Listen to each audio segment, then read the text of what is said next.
Welcome back to Mustache Moto. It's Ben. Today I've got a review of the HFK HC-50 RM CarPlay device.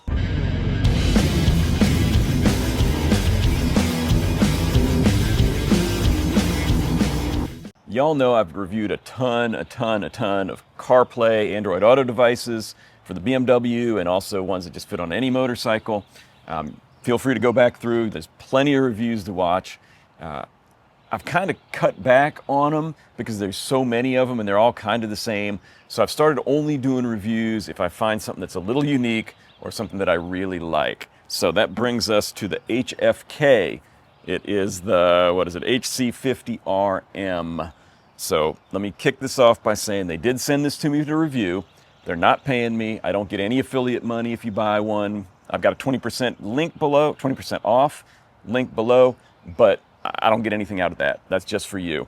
And that makes it a pretty good deal if you do it. So let's talk about why I like this, some of the unique things about it, some of the issues it's got, and then I'm going to compare it a little bit along the way to the Qi because the Qi AIO 6 Play is really my best, my favorite, the one I use all the time. It's also the most expensive by far. Let me also say kind of early on, just so you know, we're talking about maybe $350 with the discount for the HFK.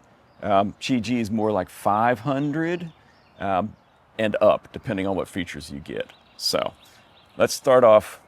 Let me just talk about it. The build quality, it's super solid. It feels really rugged, feels good in the hand.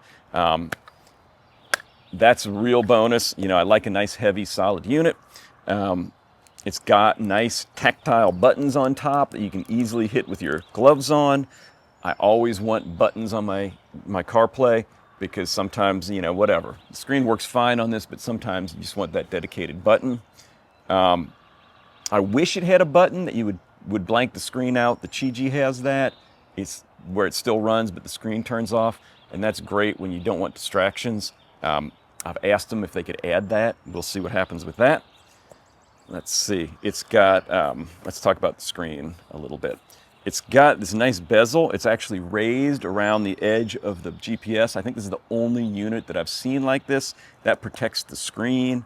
You know, Qi, it's flush. There's no bezel on it. So that's a nice little feature there.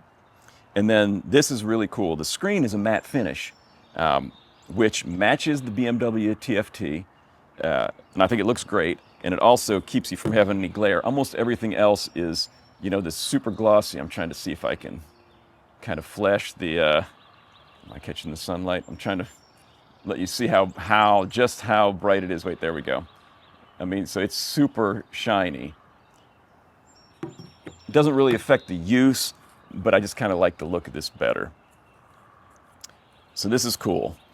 You know, it's got the Connected Ride mount. So it snaps right into your BMW. It works with the Wonder Wheel. There are a lot of GPSs that do that. But the cool thing is HFK made that their quick release.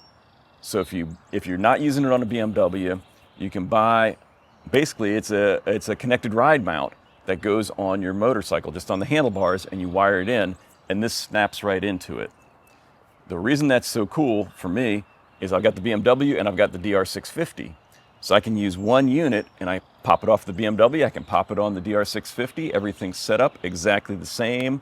You know, the connections are all the same, so I can have one unit, use it on multiple motorcycles. I mean, you could buy 2 or 3 if you wanted to, if you have that many bikes. All right, let's see if I can do this with one hand without dropping anything. Pop this off the Connected Ride cradle. Here is the quick release bracket. You can see it's the same connection. Mounts on here on the handlebar, and we just pop it in, and we're solid. Now let me also show you right here. This is a security hex, and it comes with a neat little bit driver for that, and you can screw that down, and that locks the quick release down so that somebody can't walk by and take it off your bike. Those brackets, the mounts, cost about $100 each, so they're not super cheap.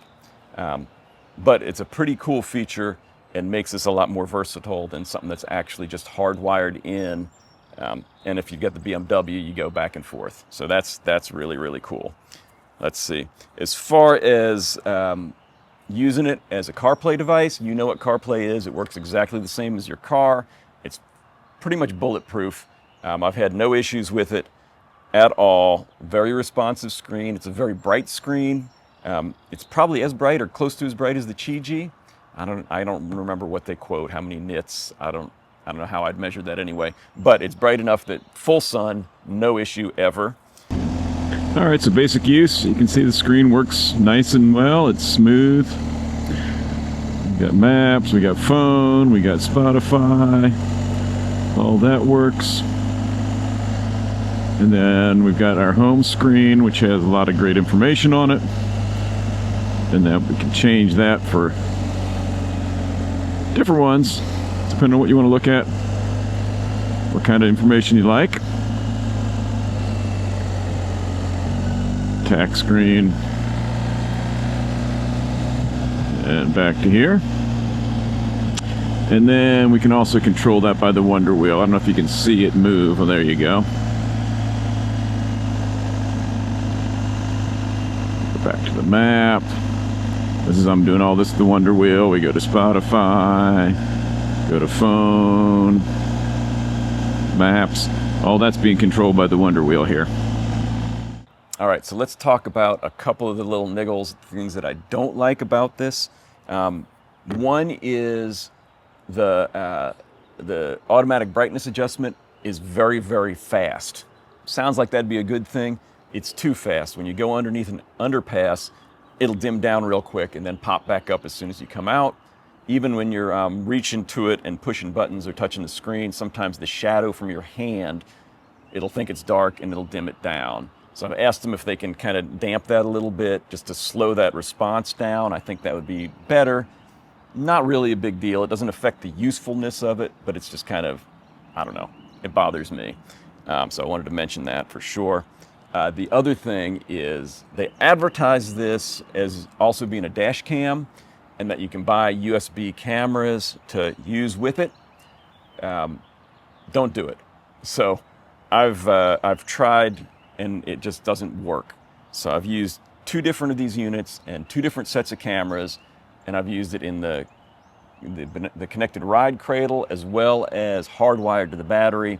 And every time, if you have the cameras plugged in, if you're using the dash cam, the mapping glitches out. So whether it's Apple Maps or OsmAnd or Waze, I tried all those. I don't know if I tried Google Maps or not, I can't remember. But a few minutes in, 5 minutes in, 10 minutes in, it's a little random, the screen starts glitching out and pixelating and getting weird and the colors shift and it gets to the point where you can't even read the screen. So it becomes kind of useless. The cameras keep recording, but something's interacting and not working properly. I've worked extensively with HFK to try and figure out what the issue might be, and they have not resolved it. If they do, I'll put it in the description below, right at the top. I'll make a big note of that so you'll know if you're looking into buying this. So if you want dash cam, if that's important to you, don't go with the HFK. You know, Qi is top of the line, or AOC makes some that do it. So there's a lot of other options, but this is not the one for you. Otherwise, I mean, I really like it. It's a premium product. They've done a really spectacular job on everything else. It's packed really nicely. Solid unit. You may never need a CarPlay unit, but if you do, check this one out. If you want the higher end, get out there and ride.